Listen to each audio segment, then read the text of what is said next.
Hi hello welcome to the paper cooking ചാനലിലേക്ക് എല്ലാവർക്കും സ്വാഗതം. ഇന്ന് ഞാൻ വന്നിട്ടുള്ളത് ഒരു വട്ടയപ്പത്തിൻ്റെ റെസിപ്പി ആയിട്ടാണ്. അതായത് റാഗി കൊണ്ട് നമുക്ക് നല്ലൊരു വട്ടയപ്പം, വളരെ സോഫ്റ്റ് ആയിട്ടുള്ള വട്ടയപ്പം എങ്ങനെ തയ്യാറാക്കാം എന്ന് കാണിച്ചു തരാൻ വേണ്ടിയിട്ടാണ്. അപ്പോൾ നമുക്ക് വീഡിയോയിലേക്ക് പോയാലോ. റാഗിയുടെ ഗുണങ്ങളെക്കുറിച്ചൊന്നും ഞാൻ കൂടുതലായിട്ട് പറയുന്നില്ല, എല്ലാവർക്കും അറിയാവുന്ന കാര്യങ്ങൾ തന്നെയാണ്. അപ്പോൾ നമുക്ക് വീഡിയോയിലോട്ട് പോകാം. വട്ടയപ്പം ഉണ്ടാക്കാനായിട്ട് നമ്മൾ 1 കപ്പ് 250 ml കപ്പിന് 1 കപ്പ് റാഗി പൗഡർ ആണ് നമ്മൾ എടുത്തിരിക്കുന്നത്. അത് നമുക്കൊരു പാത്രത്തിലേക്ക് മാറ്റി കൊടുക്കാം. ഇനി ഇതിലേക്ക് ആവശ്യമായ വെള്ളം ചേർക്കണം. ഒത്തിരി വെള്ളം ചേർക്കരുത്. ഞാനിപ്പോൾ ഇവിടെ 1 ഗ്ലാസ് വെള്ളമാണ് എടുത്തിട്ടുള്ളത്. അത് നമുക്ക് നനച്ചെങ്കിൽ മാത്രമേ നമുക്ക് വെള്ളത്തിൻ്റെ അളവ് കറക്റ്റായിട്ട് പറയാനൊക്കത്തുള്ളൂ. ആദ്യം തന്നെ നമുക്ക് കുറച്ച് വെള്ളം ഒഴിച്ചു കൊടുത്തിട്ട് ഒന്ന് ഇളക്കിയെടുക്കാം. അതായത് നനയ്ക്കാതെ നമ്മൾ ഡയറക്റ്റ് മിക്സിയിലോട്ട് ഇടുവാണെങ്കിൽ നമ്മൾ ഉദ്ദേശിക്കുന്ന രീതിയിൽ കിട്ടിയെന്ന് വരത്തില്ല. അതുകൊണ്ട് നമുക്ക് എല്ലായിടും റാഗി നന്നായിട്ടൊന്ന് കുഴച്ചെടുത്തിട്ട് വേണം നമുക്ക് മിക്സിയുടെ ജാറിലിട്ട് ഒന്ന് കറക്കിയെടുക്കാൻ.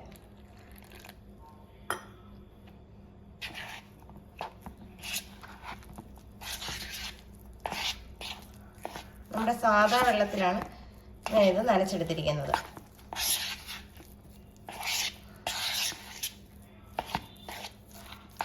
റാഗി പൗഡർ നന്നായിട്ട് നനഞ്ഞിട്ടുണ്ട്. ഇനി നമുക്ക് മിക്സിയുടെ ജാറിൽ അരയ്ക്കാൻ നേരത്ത് ഒന്ന് അരച്ചതിന് ശേഷം വെള്ളം വേണമെങ്കിൽ നമുക്ക് ചേർത്ത് കൊടുത്താൽ മതി. ഇപ്പം ഞാനിതിലേക്ക് ഒരു 1/4 ഗ്ലാസ് വെള്ളം മാത്രമാണ് എടുത്തിരിക്കുന്നത്, 1 കപ്പ് റാഗി പൗഡർ നനച്ചെടുക്കുന്നതിന് വേണ്ടിയിട്ട്.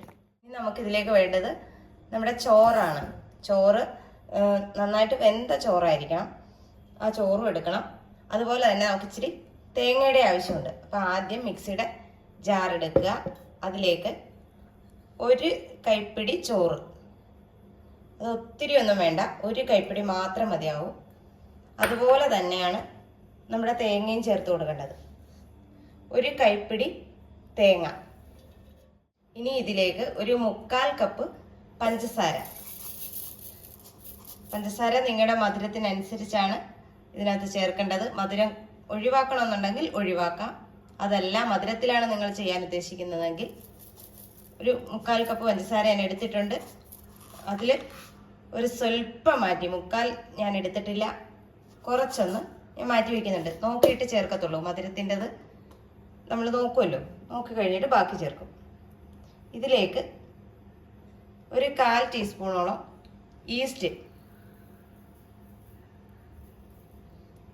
അതും ചേർത്ത് നമുക്ക് നന്നായിട്ടൊന്ന് അടിച്ചെടുക്കണം.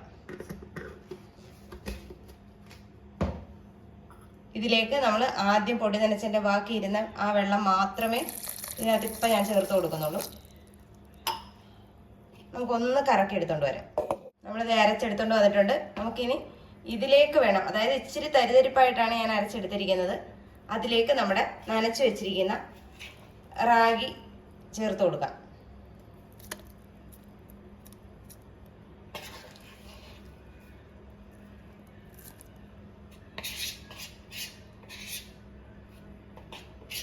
സ്വല്പം തരിതരിപ്പ് കിടന്നെങ്കിൽ മാത്രമേ നമ്മുടെ അപ്പത്തിന് ആ ഒരു സോഫ്റ്റ്നെസ് വരത്തുള്ളൂ. എന്നുവെച്ചാൽ റാഗിയുടെ തരിയല്ല, നമ്മുടെ ചോറൊക്കെ നല്ല മയമുള്ളതായത് കൊണ്ടാണ് നമുക്ക് അപ്പത്തിന് അത്രയും സോഫ്റ്റ് വരുന്നത്. അപ്പം നമുക്ക് ഇങ്ങനെ ചേർത്ത് അടിച്ചതിന് ശേഷം മാത്രമേ നമുക്ക് വെള്ളത്തിൻ്റെ അളവ് പറയാനൊക്കത്തുള്ളൂ.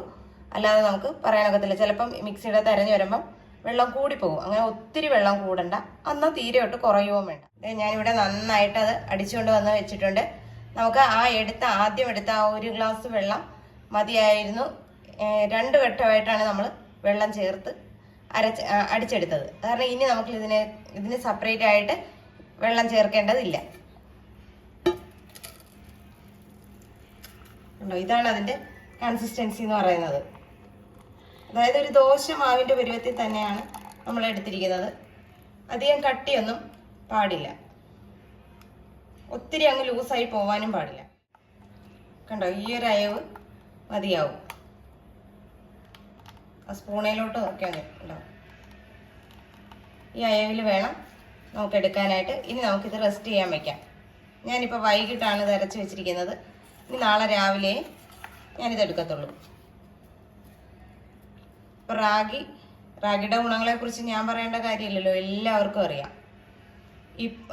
ഒരു പരിധിവരെ ഇതിൻ്റെ ഉപയോഗം ഇല്ലായിരുന്നു. ഇപ്പം വീണ്ടും ആൾക്കാർ കൂടുതലായിട്ട് റാഗി ഉപയോഗിക്കാൻ തുടങ്ങിയിട്ടുണ്ട്. അപ്പോൾ അതിൻ്റെ ഗുണം നല്ലതായതുകൊണ്ടല്ലേ വീണ്ടും അത് തിരിച്ചു വന്നേ. അപ്പോൾ ഇത് ഒരുപാട് ഔഷധ ഗുണങ്ങളിൽ പെടുന്ന ഒരു സാധനം തന്നെയാണ്.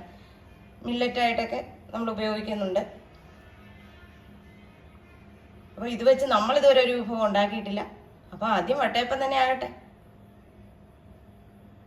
നമുക്ക് രാവിലെ കാണാം. നമ്മുടെ അപ്പത്തിൻ്റെ മാവ് ഇവിടെ ഇത് പുളിച്ച് നന്നായിട്ട് പൊങ്ങി വന്നിട്ടുണ്ട്. നമുക്കിത് ഒന്ന് ഇളക്കി കൊടുക്കാം. ഇച്ചിരി ഉപ്പ് കൂടെ ചേർക്കാം. നമ്മൾ ഇന്നലെ ഉപ്പ് ചേർത്തിരുന്നില്ല, ഇന്ന് ഇച്ചിരി ഉപ്പ് കൂടെ ചേർത്ത് കൊടുക്കാം. മധുരമുള്ളതാണ്, അതുകൊണ്ട് ഉപ്പ് വളരെ കുറച്ച് ചേർത്താൽ മതിയാവും. മധുരം ഒന്ന് ബാലൻസ് ചെയ്യാൻ വേണ്ടി മാത്രം. നമ്മളിതിൻ്റെ പത എല്ലാം ഇട്ട് ഇളക്കി കളയരുത്. ഇത്ര മാത്രം ഒന്ന് ഉപ്പെല്ലായിടത്തും ഒന്ന് അലിഞ്ഞ് കിട്ടണം. അത്ര മാത്രമേ ഇളക്കാവുള്ളൂ. ഒരു അപ്പച്ചെമ്പനകത്ത് കുറച്ചധികം വെള്ളം വെച്ചിട്ട് അതിൻ്റെ മുകളിൽ ഈ തട്ടൊന്ന് ഇറക്കി വെച്ച് കൊടുത്തിട്ടുണ്ട്. നമുക്കിത് ആവിക്ക് പുഴുങ്ങിയെടുക്കാനുള്ളതാണ്, അതുകൊണ്ടാണ് അങ്ങനെ ചെയ്തിരിക്കുന്നത്.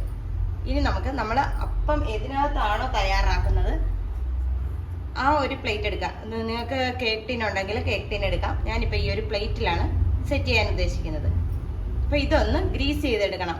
ഗ്രീസ് ചെയ്യാൻ വേണ്ടിയിട്ട് നിങ്ങൾക്ക് നെയ്യോ ഇനി സൺഫ്ലവർ ഓയിലോ വെളിച്ചെണ്ണയോ എന്ത് ഓയിൽ വേണേലും നമുക്കിതിൽ യൂസ് ചെയ്യാവുന്നതാണ്. ഞാനിവിടെ ഇച്ചിരി ഓയിലാണ് തേച്ച് കൊടുക്കുന്നത്. നന്നായിട്ട് തേച്ച് കൊടുക്കണം. അതായത് നമ്മുടെ പാത്രത്തിൽ നിന്ന് വിട്ട് കിട്ടുന്നതിന് വേണ്ടിയിട്ടാണ് നമ്മളിങ്ങനെ ചെയ്യുന്നത്. നമുക്ക് ഇതിൻ്റെ 3/4% വരെ നമുക്ക് റാഗിയുടെ കൂട്ട് ഒഴിച്ചു കൊടുക്കാം. ഇല്ലെങ്കിൽ പകുതിക്ക് ഒഴിച്ചാലും മതി. ബാക്കി പകുതി അത് പൊങ്ങി വരാൻ വേണ്ടിയിട്ടുള്ള സ്പേസ് ഉണ്ടാവണം.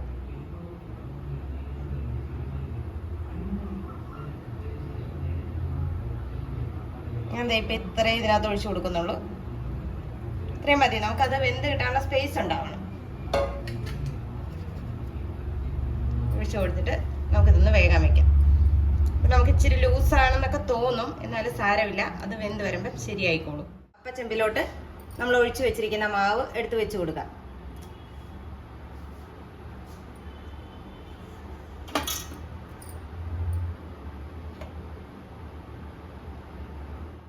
നമ്മൾ മാവ് അപ്പച്ചെമ്പിനകത്തോട്ട് ആക്കി വെച്ചിട്ടുണ്ട്.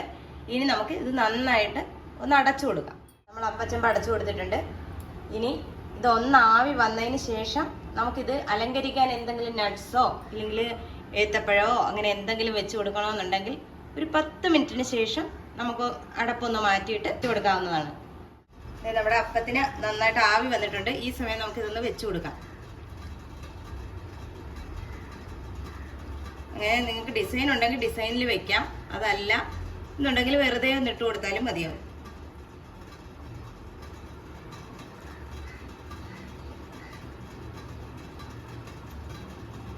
വെന്ത് വരുമ്പോൾ പുറമേ കാണണമെന്നൊന്നും യാതൊരു നിർബന്ധവുമില്ല.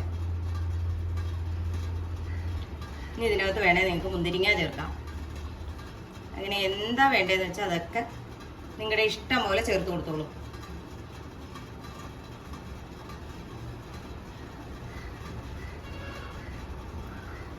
ഞാൻ ഇച്ചിരി ഉണക്ക മുന്തിരി ഒക്കെ കൂടെ ഇതിനകത്ത് ചേർക്കുന്നുണ്ട്.